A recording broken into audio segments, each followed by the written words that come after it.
Hello friends, आप लोगों का स्वागत है हाउस ऑफ कॉन्सेप्ट चैनल पे। तो दोस्तों, आज हम डिस्कस करने वाले हैं एक important topic, anti joints.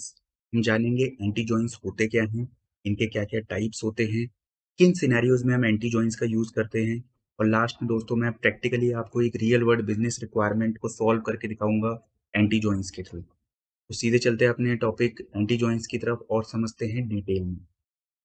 Okay friends, तो जैसे आप लोगों को पता है, पावर क्वेरी एडिटर जो होता है पावर बीआई में, उसका यूज करते हैं हम डेटा शेपिंग के लिए।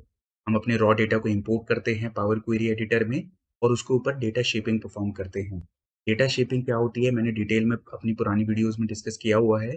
डेटा शेपिंग के अंदर हम बेसिकली डेटा को क्लीन करते हैं, रिफाइन करते हैं, कोई कॉम्बिनेशन परफॉर्म करते हैं। इस तरीके की एक्टिविटीज हम डेटा शेपिंग के थ्रू करते हैं अपने रॉ डेटा के ऊपर। तो जब दोस्तों बात आती है डेटा को कंबाइन करने की, तो जो मर्जिंग क्वेरीज एक्टिविटी होती है पावर क्वेरी एडिटर में, वो बहुत इंपॉर्टेंट हो जाती है। अब मर्जिंग क्वेरीज होता क्या है? दोस्तों, मर्जिंग क्वेरीज कुछ नहीं है, बेसिकली एक जॉइन ऑपरेशन परफॉर्म करना है। हम जॉइन परफॉर्म कर रहे हैं दो डेटा टेबल्स के ऊपर किसी मैचिंग वैल्यूज में। अब मैचिंग वैल्यूज किसी एक कॉलम की हो सकती है या एक से ज्यादा कॉलम की भी हो सकती है। और हमें बेसिकली किस तरीके का जॉइन परफॉर्म करना है, ये बेसिकली हमारा आउटपुट, क्या आउटपुट हमें चाहिए, इस पे डिपेंड करता है। तो दोस्तों, आज हम एंटी जॉइंस को समझेंगे और देखेंगे कि एंटी जॉइंस किन सिनेरियोज में यूज होता है, क्या बिजनेस रिक्वायरमेंट होती है जिन सिनेरियोज में हम एंटी जॉइंस का यूज करते हैं। तो दोस्तों, अगर हम डेफिनेशन की बात करें, तो डेफिनेशन कहती है anti joins helps in finding values present in one table that are not present in other table. अब अगर इसको रियल वर्ल्ड एग्जांपल से समझे, तो दोस्तों होता क्या है, लेट सपोज हमारे पास दो टेबल हैं, टेबल ए और टेबल बी। तो एंटी जॉइंस का हम यूज करेंगे जब हमें वो वैल्यूज टेबल ए की चाहिए होंगी जो केवल और केवल टेबल ए में प्रेजेंट है। कहने का मतलब, जो वैल्यू टेबल ए और बी दोनों में प्रेजेंट है, उन वैल्यूज को हम टेबल ए में से हटा देंगे। हम केवल उन वैल्यूज को टेबल ए की कंसीडर करेंगे तो केवल और केवल टेबल ए के ही अंदर प्रेजेंट है। हम मैचिंग वैल्यूज एंटी जॉइंट्स में कंसीडर नहीं करते हैं। तो जैसे आप यहाँ देख पा रहे हैं, हमारे दो तरीके के एंटी जॉइंट्स होते हैं। एक होता है लेफ्ट एंटी जॉइंट और एक होता है राइट एंटी जॉइंट। तो जब बात करते हैं लेफ्ट एंटी जॉइंट की, तो अगर हम समझे, लेफ्ट एंटी जॉइंट बोलता है returns rows from left table that have no matching rows from right table. कहने का मतलब, अगर हम इन दो सर्कल्स को, हम अगर दो टेबल्स माने, तो all the values from the left table, but कोई भी मैचिंग वैल्यू शामिल नहीं की है। यहाँ पर देख पा रहे हैं, यहाँ पे लेफ्ट एंटी जॉइंट में दोनों जो हमारी टेबल ए और बी है, उनकी कोई भी मैचिंग वैल्यूज शामिल नहीं की है। हम केवल लेफ्ट टेबल की अपने, यानी जो टेबल ए है उसके केवल वैल्यूज लेंगे, कोई मैचिंग वैल्यूज हम यहाँ नहीं लेंगे। इसी तरीके से बात करें राइट एंटी जॉइन की, तो returns rows from right table that have no matching rows from left table. Again, अगर हम इसको लेफ्ट टेबल माने, इसको राइट टेबल माने, और तो जो बेसिकली हमारी जो राइट टेबल होगी, उसी की वैल्यूज को कंसीडर करेंगे। इवन हम मैचिंग वैल्यूज जो हमारी लेफ्ट और राइट टेबल्स की जो मैचिंग वैल्यूज हैं, उनको भी कंसीडर नहीं करते। केवल और केवल जो वैल्यूज राइट टेबल में प्रेजेंट है, उन्हीं को हम शामिल करते हैं राइट एंटी जॉइंट्स के थ्रू। तो ये तो दोस्तों रहा बेसिक्स। अब हम प्रैक्टिकली समझते हैं कि किस तरीके से एंटी जॉइंट्स का कॉन्सेप्ट वर्क करता है। ओके, तो फ्रेंड्स, यहाँ पे मैंने दो टेबल्स लिए हैं आपको लोगों को समझाने के लिए। जो हमारी टेबल ए या जो लेफ्ट टेबल रहेगी, वो हमारी होगी स्टूडेंट एनरोलमेंट टेबल, जिसके अंदर मैंने फील्ड लिए हैं स्टूडेंट आईडी, स्टूडेंट नेम और एनरोलमेंट डेट। और जो हमारी राइट टेबल रहेगी या फिर जो टेबल बी है, वो होगी हमारी स्टूडेंट अटेंडेड एग्जाम टेबल, जिसके अंदर हमारा फील्ड होंगे स्टूडेंट आईडी, स्टूडेंट नेम और मार्क्स। स्टूडेंट आईडी फील्ड दोनों टेबल्स के अंदर प्रेजेंट है, तो ये हमारे को बेसिकली मैच करने के लिए, दोनों को ज्वाइन करने के लिए ये कॉलम यूज होने वाला है। तो दोस्तों, ये तो रहा स्ट्रक्चर्स टेबल का। अब दोस्तों, हमारी बिजनेस रिक्वायरमेंट है से स्टूडेंट्स फाइंड करना जिन्होंने एनरोल किया, बेसिकली एनरोल किया, उनकी एनरोलमेंट डेट प्रेजेंट है, तो जिनकी वैल्यूज एनरोलमेंट टेबल में प्रेजेंट है, ऐसे स्टूडेंट जिन्होंने एनरोल किया पर उन स्टूडेंट्स ने एग्जाम में अपीयर नहीं हुए, वो स्टूडेंट्स जो एग्जाम में अपीयर नहीं हुए। ऐसे स्टूडेंट्स जिन्होंने एनरोल तो किया पर वो स्टूडेंट्स एग्जाम में अपीयर नहीं हुए। कहने का मतलब है, उनकी वैल्यूज एनरोलमेंट टेबल में तो प्रेजेंट है, पर अटेंडेड एग्जाम टेबल में उनकी वैल्यूज मिसिंग है। ऐसी जो हमारी रोज हैं, ऐसी जो हमारी एंट्रीज हैं, ऐसे जो हमारे स्टूडेंट्स हैं, वो हमें आइडेंटिफाई करने हैं। तो ये हमारी बिजनेस रिक्वायरमेंट है।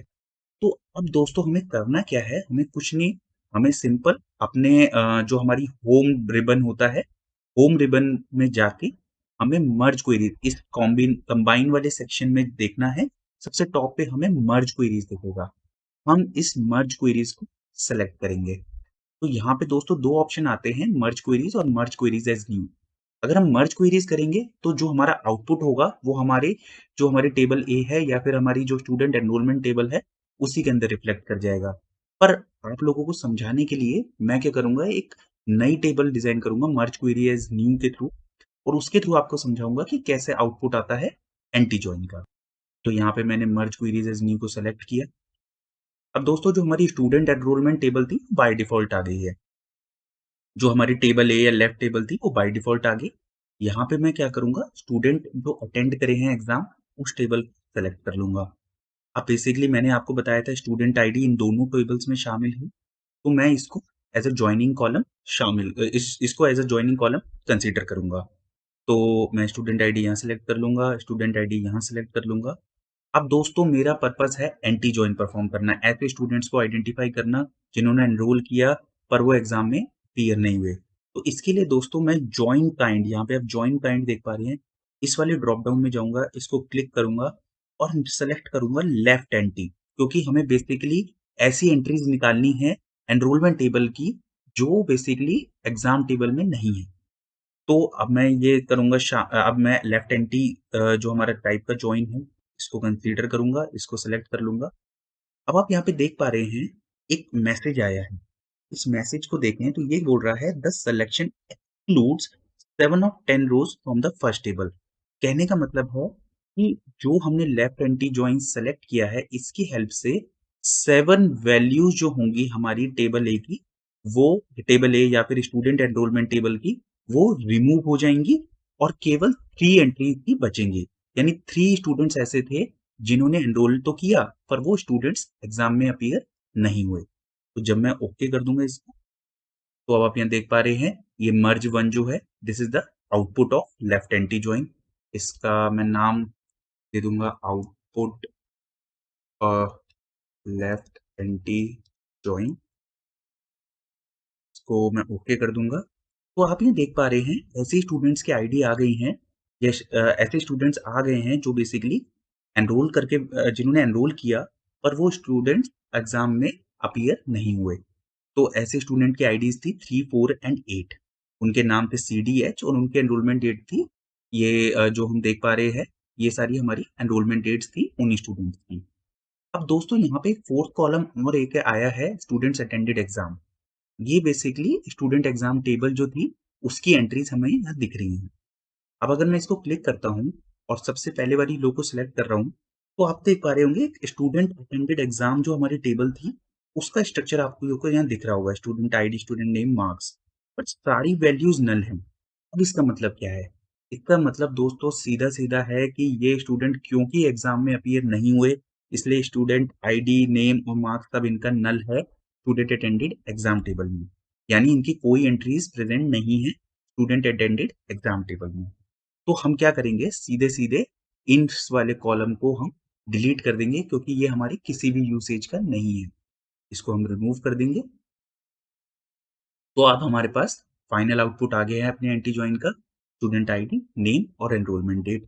तो बेसिकली हमने दोस्तों आज अपनी बिजनेस रिक्वायरमेंट जो थी ऐसे स्टूडेंट्स को आइडेंटिफाई करना जिन्होंने एनरोल किया पर जो एग्जाम में अपीयर नहीं हुए, उसका सोल्यूशन लेफ्ट एंटी ज्वाइन के थ्रू हमने डिराइव कर लिया। तो दोस्तों मुझे उम्मीद है आपको ये एंटी जॉइन का कॉन्सेप्ट समझ आया होगा। अगर आपको इस कॉन्सेप्ट से रिलेटेड कुछ भी डाउट है आप कमेंट सेक्शन में लिखिए, मैं जरूर आंसर देने की कोशिश करूंगा। मिलते हैं नेक्स्ट वीडियो में, तब तक के लिए थैंक यू, धन्यवाद।